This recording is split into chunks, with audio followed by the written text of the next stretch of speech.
Abusua me mai na ho akwaba ediba by Grace TV GH so be di say obo ade adom abusua yi na ye ho ye ni die ni ahon brase kwan so abusua obepie video yi so a me share wa na subscribe to channel yi e de amame na wa turn on notification no any die mo na wa share am obi oti baby enso enya bi ahwe abusua na ya Akwasidae na ya somda e wo manhia kotokofie na Akwasidae no de man dance e wo mu kra ne se eye kuntunkunide ye ka se kuntunkunide a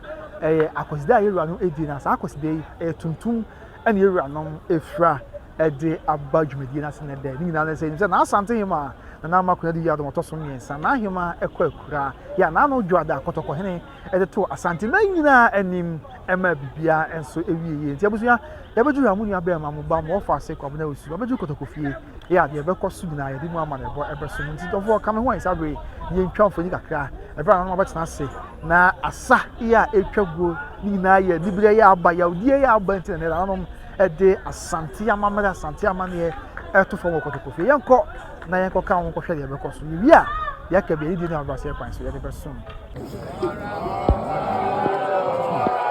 Wano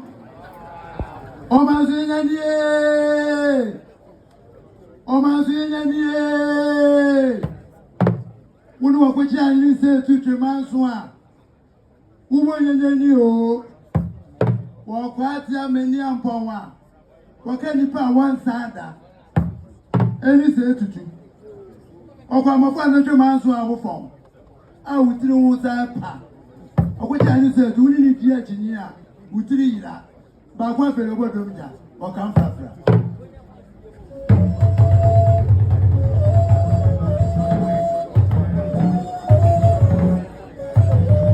was going to Zabri, that man up in Grampus,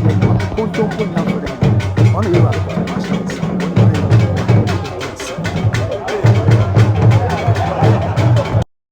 I was young, the Iraq was then the Kosoa, and he was the offer as a Kumabi.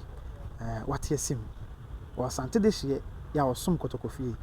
Now, Tissim was sa, the way in sa, the tea, the oil in Nina. I was some Wakaya Kotokoni, or Chesa Kotokoni, a Kokrukoya Kakaka. Ya sabi asante mamu de Ghana mamu de wono a ene yesuro no de yenhwe wo fase akwada kuma akra wa ya ma na yefetoto o de yenhwe bi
abusua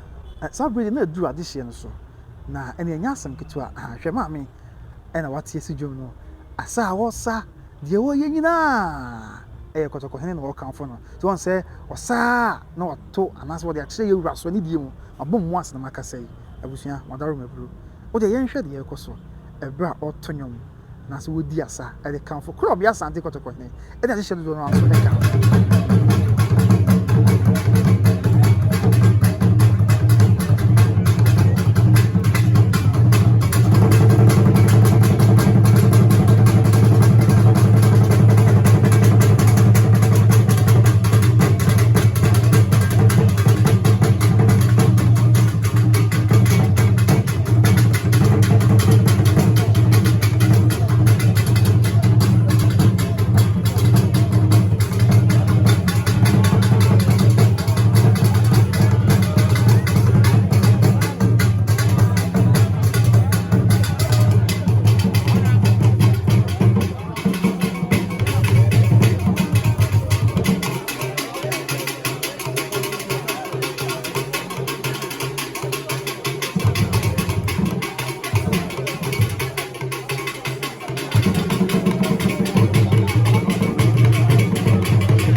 abusua ade na fese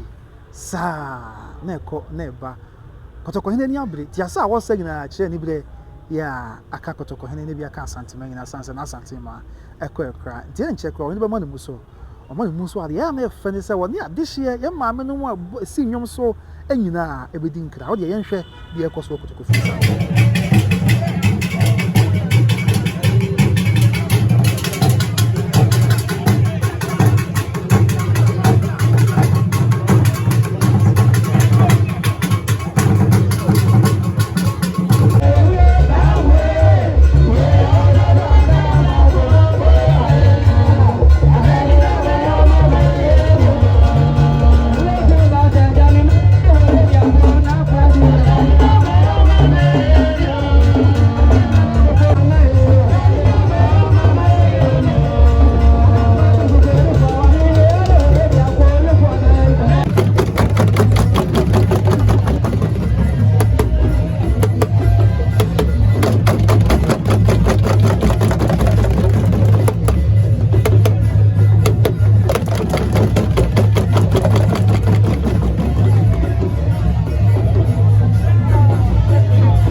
ASANTEMAN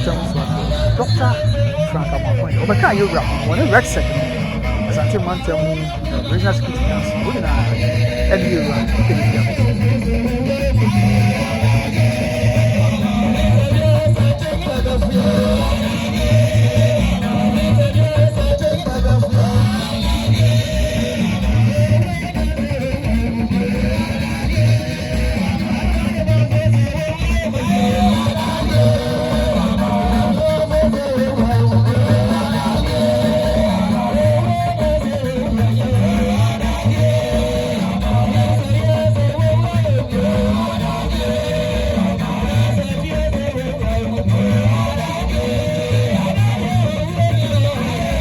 Abusua na hwade e zabde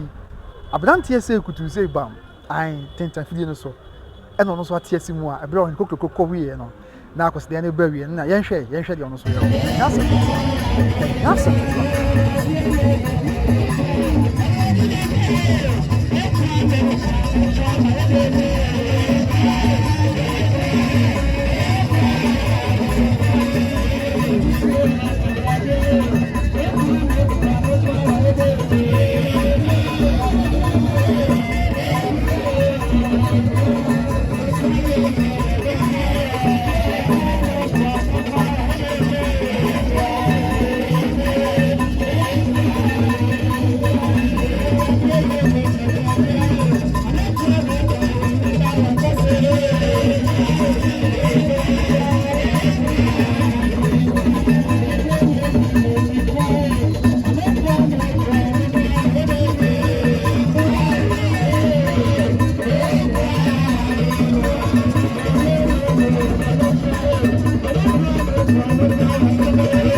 Abusua empanyi na ka woni asem wo se kwan na wasa de ya ebewie e wo ya boboa no aha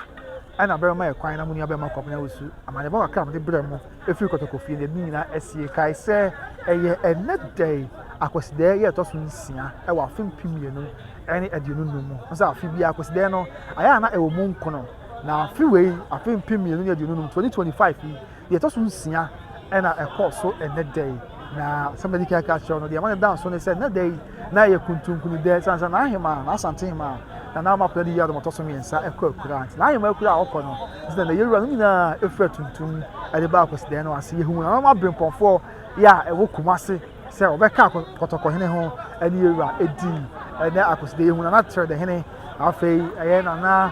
to ase hene nyam papa na yim awerɛ abebio ɔka ho bi afei yehu na no ma hodo ya aka na nkwanta kɛse hene Otumfour ni fa hene yɛ ɔtɔ so mmienu na ɔno so wɔ ha bi yɛ ɔbɛka yɛwura ho ne yɛwura edi Akwasidae na atwema kwa homa hene ɔtɔ so bae na nka wie kuma hene na nso bae bɛka yɛwura ho ne yɛwura edi Akwasidae yɛwura ne twafo hene Otumfour twafo hene ɔno so bae na nanom ahodoɔ yɛ wɔ ASANTEMAN mu a wɔn nyinaa ɛbɛbɛ na afia pre hene ɔbrempɔn professor chairman ponsa afei ɔhene bahia hene ɔno so ɛbae afei na kumase dɔme abran ne na kusi ɔbɔdum ɔsɛ dɔme abran ne wɔde ɛwɔ Asante akyem ɔno ɛyɛ man hene na mu de okumase deɛ brempɔn na nso bae a ɔbɛka yɛwura ho ɛne yɛwura kɔ ɔbɛ Asante kɔtɔkɔ hene edi ɛyɛ Akwasidae na apia du hene ɛnso ɛbae a nanom mamɛ ne amane etwa bi ani bi abɛso mesrɛ subscribe na bɛka by Grace TV adwumako no ho na yɛnyini mu nim sɛ nyame ntu bɛyɛ nyame hyɛ na wɔnyɛ wo so akoma so adeɛ ma mede de kɔbena wosu makra bye bye